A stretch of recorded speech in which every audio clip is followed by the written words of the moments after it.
آج جو پاکستان کا نوجوان ہے اس میں وہ شعور ہے جو کبھی پہلے نہیں تھا. جب 98-99 میں جب بھی انہوں نے سپریم کورٹ پہ حملہ کیا تھا تو اس طرح کا شعور نہیں تھا. لوگوں کے پاس ایسی یہ جو انفارمیشن کی ریولوشن آئی ہے, یہ جو موبائل فون کے ذریعے آئی ہے, یہ ایسا شعور کسی میں بھی نہیں تھا. تو وہ تھوڑی دیر کے بعد ایک دم چپ کر کے ایشو سیٹل ہو گیا.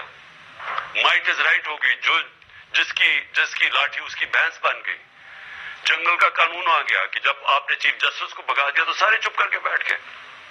آج پاکستان بدل چکا ہے. اس ملک میں ساری قوم سارے ایشو سمجھ چکی ہے. یہ جو آج آپ قوم دیکھ رہے ہیں جو 30 بائی الیکشن جتوائے ہیں اور جو ہر اوپینین پول کہتا ہے کہ قوم کیوں تحریک انصاف کے ساتھ کھڑی ہے, یہ موبائل فونز کی وجہ سے. یہ جو آج سوشل میڈیا ہے, سوشل میڈیا نے وہ لوگوں میں ایسا شعور ہے کہ 1 گھنٹہ لگتا ہے, آپ کوئی جھوٹ بولیں 1 گھنٹے کے اندر سارا اگلا پچھلا بتا دیتے ہیں آپ کو کہ آپ نے پہلے کیا کہا تھا. اور اسی وجہ سے یہ پارٹیز نیچے گئی ہیں, جو مافیاز ہیں اس لیے ایکسپوز ہوئے ہیں لوگوں کے سامنے, کیونکہ ان کی ساری پرانی سٹیٹمنٹس تیار ہیں, لوگوں کے پاس ہے موبائل فون پہ. نہیں ہے تو سوشل میڈیا نکال لیتا ہے, اور جتنی تیز چیزیں وائرل ہوتی ہیں اخبار تو کل نکلے گا, آج ہی ساری شام کو سب کو پتا چل جاتا ہے ایشوز کا. تو میں آج کے فیصلے کے بعد جو ہم نے جیل بھرو تحریک تھی اس کو ہم نے اب ختم کیا, اور انشاءاللہ ہفتے کو سیٹرڈے کو ہفتے کو مغرب کے بعد ہم پورا لانچ کر رہے ہیں اپنی الیکشن کیمپین. ہر ڈسٹرکٹ کے اندر میں اپنی کارکنوں کو, تحریک انصاف کے عہدیداروں کو آج بتا رہا ہوں کہ ہر ڈسٹرکٹ میں آپ نے نکلنا ہے, کارنرز میٹنگ کرنی ہے, ایک جلسہ کرنا ہے, اور ادھر میں آپ سب کو اپنے یہاں سے خطاب کروں گا.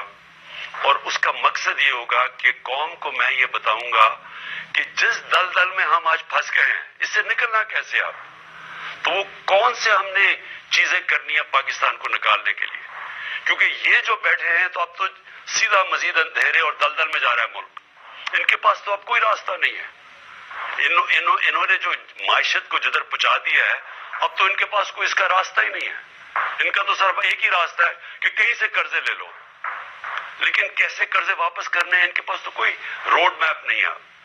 اور نہ باہر کی کوئی بھی سرمایہ کار یا فورن انویسٹرز, نہ ان کا کوئی اعتماد رہ گیا ان پہ, نہ اندر سے کسی کا رہ گیا. اور وہ جو موڈیز کی لیٹسٹ ریٹنگ آئی ہے, جو کریڈٹ ایجنسی ہے جو فیصلہ کرتی ہے کہ ملک کی کتنی سخت ہے, کتنی طاقت ہے قرضے واپس کرنے کی, تو اس میں تو سب سے نیچے پاکستان اب پہنچ گیا. پاکستان کی تاریخ میں کبھی اتنا نہیں نیچے گرا. تو باہر سے نہ کسی نے کوئی پیسہ لگانا ہے پاکستان میں, نہ اندر سے. تو ان کے پاس تو ایک بند گلی میں پہنچ گئے ہیں, پاکستان کو پہنچا دیا ہے. تو انشاءاللہ ہفتے کی رات کو میں آپ کے سامنے ایک روڈ میپ رکھوں گا, کیونکہ الیکشن اب ہم اپنی کیمپین اناؤنس کرتے ہوئے آپ سب کو بتائیں گے کہ ہم نے اب کرنا کیا, آگے ہم نے کیسے کون سے وہ قدم اٹھانے ہیں جو انشاءاللہ پاکستان کو اس مشکل مرحلے سے نکالے گا. میں جو دوسری بات کرنا چاہتا ہوں آج وہ یہ کہ پچھلے 10 مہینے میں جس طرح کے پاکستان میں ہمارے لوگوں کی بنیادی حقوق جس طرح ان کو پامال کیا گیا, رد کیا گیا, جو ہمارے خلاف پرسیکیوشن کی گئی, انتقامی کارروائی کبھی پاکستان کی تاریخ میں ایسے نہیں ہوئی. یعنی جو انہوں نے ہمیں کراش کرنے کی کوشش کی, اور جیسے جیسے تحریک انصاف کی مقبولیت بڑھتی گئی اتنے ہی انہوں نے وہ زیادہ وہ قدم اٹھائے ہمارے خلاف ہر قسم کی, یعنی کیسز بنانا, تشدد کرنا, جو کبھی پاکستان میں کسی اپوزیشن کے اوپر اس طرح نہیں, کسی جمہوریت میں نہیں ہوا. ہمارے لوگوں کے اوپر میں کبھی بھی بھول نہیں سکتا کہ جو تشدد کیا گیا اعظم سواتی پہ, شہباز گل پہ, جو صحافیوں سے کیا گیا, یعنی کبھی اس طرح کے جو ارشد شریف, یعنی دردناک کہانی ارشد شریف کی کہ کیسے اس کے اوپر اس کو دھمکیاں دی گئی, موت کا خطرہ تھا, ملک سے باہر گیا, پھر کیسے شہید کیا گیا اس کو, اور باقی صحافیوں سے جو کیا گیا, جمیل فاروقی ننگا کر کے اس کو تشدد, ایاز امیر جیسے ایک دانشور جن کی رسپیکٹ ہے, عزت ہے معاشرے, ان کو جو ذلیل کرنے کی کوشش کی گئی, سمیع ابراہیم اس کو جو کیا, غلام حسین کو اٹھا کے جیل میں ڈال دیا, اور پھر جو سوشل میڈیا کے لوگوں سے جو کیا گیا, لوگوں کو اٹھایا گیا. میں پہلے بھی بتا چکا ہوں, ماں باپ نے مجھے بتایا کہ ان کے ینگ بچوں کو اٹھایا گیا, 2 دن رکھا گیا, مارا پیٹا ان کو, اور پھر ان کو گھر واپس بھیجا, دھمکیاں دی گئی کہ اسے اسٹیٹمنٹس میرے خلاف دلوائی واپس بھیجتے ہوئے. یہ کبھی ایسے پاکستان میں نہیں ہوا. ہمارے کتنے لوگوں کو 25 پہ کیسز بنائے گئے, اور پھر نئے کیسز بنا دیے. کل جو اسلام آباد میں طلب کیا گیا, مجھے سب کو ڈیٹ پتا تھی, ساروں کو جب ڈیٹ فکس کر دی عدالت نے تو سب کو پتا تھا میں آ رہا ہوں اسلام آباد. سب کو پتا ہوں کہ میں پہلی دفعہ جب سے مجھے گولیاں لگی ہیں اس کے پہلی دفعہ اسلام آباد آنا ہے, تو لوگوں نے تو آنا تھا. لیکن جو اب لوگوں کے جنون دیکھ کے جو بھی آپ کے سامنے وہ فوٹیج تو سامنے ہے, اس کے اوپر دہشت گردی کے کیسز بنا دیے. مزید میرے اوپر 2 اور کیسز بنا دیے. 74 کیسز ہیں میرے اوپر, ساری سینئر لیڈرشپ کے اوپر کیسز بنا دیے. مجھے یہ بتائیں کہ پاکستان کی تاریخ میں کس دور کے اندر اس طرح قانون کو مس یوز کیا گیا, دہشت گردی کے قانون کو کس دور میں مس یوز کیا گیا. میرے اوپر دہشت گردی کا پرچہ کیسے بنا؟ الیکشن کمیشن کے باہر ایک پرامن احتجاج ہوتا ہے. نون لیگ پوچھے ان کے دور میں, ہمارے دور میں انہوں نے الیکشن کمیشن کے باہر احتجاج کیا, کتنے ان کے اوپر پرچے ہوئے. مریم نواز نے جب وہ نیب گئی, اس نے پتھراؤ کیا نیب کا, پلان کر کے ان کے لوگوں نے جا کے پتھراؤ کیا. کتنے دہشت گردی کے کیسز بنے. میرے اوپر 74 کیسز میں سے جو کیس بنا دہشت گردی کا, الیکشن کمیشن کے باہر احتجاج ہوتا ہے, میں گھر پہ ہوتا ہوں, میرے اوپر دہشت گردی کا کیس. پھر یہ جو الیکشن کمیشن جو سب پتا ہے, اب جو الیکشن کمیشن کا رول رہا ہے اس کے اندر, جب سے ہم نے اپنی اسمبلیز ڈیزالو کی, جو انہوں نے کیئر ٹیکر بنایا, جس طرح کی یعنی وہ لوگوں کو بٹھایا جو ہمارے دشمن ہیں, کسی طرح بھی وہ نیوٹرل کیئر ٹیکر میں فٹ نہیں کرتے. الیکشن کمیشن نے ہمارے مخالفین کو یہاں کے بٹھا دیا. جتنے کیسز الیکشن کمیشن کرتا ہے ہمارے خلاف, سب کو پتا ہے کہ اس سے زیادہ جانبدار الیکشن کمیشن آیا نہیں ہے. وہ الیکشن کمیشن پہلے میرے اوپر کیس لگا تھا توشہ خانہ کا. توشہ خانہ کا کیس ہے کیا, میں ذرا آج سب قوم کے سامنے کلیئر کر دوں. 70 سال سے پاکستان کا قانون کیا ہے. جب بھی آپ کو کوئی باہر سے گفٹ ملتی ہیں, جو 70 سال سے ہیڈ آف اسٹیٹس کو گفٹ ملتی ہے, بیوروکریٹس کو ملتی ہیں, جنرلز کو, آرمی چیف کو ملتی ہیں, قانون یہ ہے کہ وہ جاتا ہے توشہ خانہ میں, اور پرانے زمانے میں 20% یا 15% آپ دیتے تھے اور آپ وہ گفٹ رکھ سکتے تھے. یہ قانون تھا. ہمارے زمانے میں وہ 50% ہم نے کر دیا. 50% آپ توشہ خانہ میں دیتے تھے, آپ وہ رکھ سکتے تھے, اس کے بعد وہ آپ کی پراپرٹی بن جاتی تھی. آج تک کبھی کسی سے پوچھا کہ اس نے اس کے بعد کیا کیا؟ میری مرضی, میری پراپرٹی ہے, میں جو مرضی کروں. اس کے اوپر کیس کر دیا ہے. میں چیلنج کرتا ہوں کہ جس دن یہ عدالت میں جائے گا یہ کیس فارغ ہو جائے گا. لیکن جنہوں نے توشہ خانہ سے چوری کیا, آصف زرداری نے اور نواز شریف نے, گاڑی آپ توشہ خانہ سے نہیں نکال سکتے. 4 گاڑیاں نواز شریف نے رکھی استعمال کر کے, 8 سال کے بعد کہتا ہے جی توشہ خانہ میں پیسے دے کے لیتا ہوں. زرداری نے 4 گاڑیاں توشہ خانہ سے نکالی. یہ تو قانون, یہ تو چوری ہے. ان کے اوپر کیس نہیں ہے. ان کے کیس بھی پڑا ہوا تھا نیب میں, وہ نیب نے خارج کر دیا وہ کیس. اور دوسرا کیس ہے فورن فنڈنگ کا. پہلے تو پتا چلا کہ وہ فورن فنڈنگ ہی نہیں تھی, اس کے بعد الیکشن کمیشن نے چینج کیا پروہیبٹیو فنڈنگ. اس کے اندر تو کچھ تھا ہی نہیں کیس میں. اس کیس کو جو عدالت نے رد کیا ہوا ہے, بیل دے دی ہے سب کو, مجھے اس کے اوپر وارنٹ نکال دیا. جس وقت وہ عدالت میں جائے گا وہ خارج ہو جائے گا. لیکن دوسری طرف ذرا دیکھیں کہ ان کے کیسز جو معاف ہوئے ہیں, شہباز شریف کی 24